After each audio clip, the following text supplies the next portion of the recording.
Hello' guys, আজি মই এটা নতুন ৰেচিপি বনাব লৈছোঁ। ভাবিলোঁ আপোনালোকৰ লগতো শ্বেয়াৰ কৰিম। তেতিয়াহ'লে ব'লক আজি ৰেচিপিটো আমি চাওঁ কেনেকৈ বনাইছোঁ। প্ৰথমে মই এটা বইলত শাকখিনি লৈ ল'লোঁ।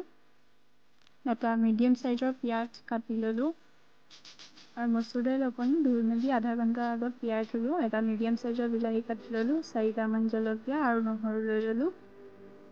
এতিয়া গেছটো অন কৰি তাত কেৰাহী এখন পাতি মিঠাতেল 3 চামুচমান দিলোঁ আৰু মিঠাতেলখিনি অলপ সময়ৰ বাবে গৰম হ'ব দিলোঁ। এতিয়া কাটি থোৱা পিঁয়াজখিনি দি দিছোঁ। পিঁয়াজখিনি দি অলপ সময়ৰ বাবে লৰাই দিম। গল্ডেন ব্ৰাউন হোৱালৈকে পিঁয়াজখিনি বেছি কালাৰ কৰি নিদিব, ইমানতে হ'ব। এতিয়া বিলাহীখিনি দি দিম। বিলাহীখিনি দিও অলপ লৰাই দিম যাতে তলত লাগি নাযাওক। এতিয়া জলকীয়া দি দিম। মই দুটাই দিছোঁ, আপোনালোকৰ যদি বেছি জ্বলা খায় বেছি দিব। এতিয়া নহৰুখিনি দি দিছোঁ। নহৰুখিনি দিয়াৰ পিছত এতিয়া অলপ সময়ৰ বাবে লৰাই দিম। এতিয়া মছলাখিনি দি দিম। হালধি গুড়ি, জলকীয়া গুড়ি দি দিছোঁ,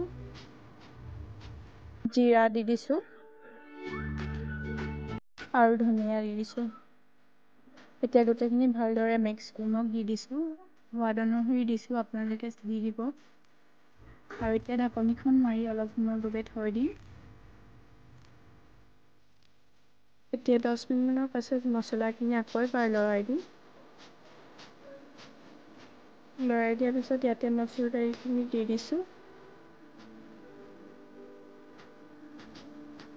দাইলখিনি দিয়াৰ পিছত আকৌ এবাৰ ভালকৈ মিক্স কৰি দিছোঁ।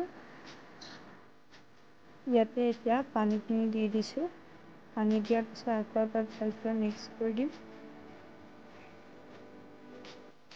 আৰু ঢাকনিখন মাৰি অলপ সময়ৰ কাৰণে দাইলখিনি গলিব দিম। আৰু এতিয়া শাকখিনি দি দিম ইয়াতে।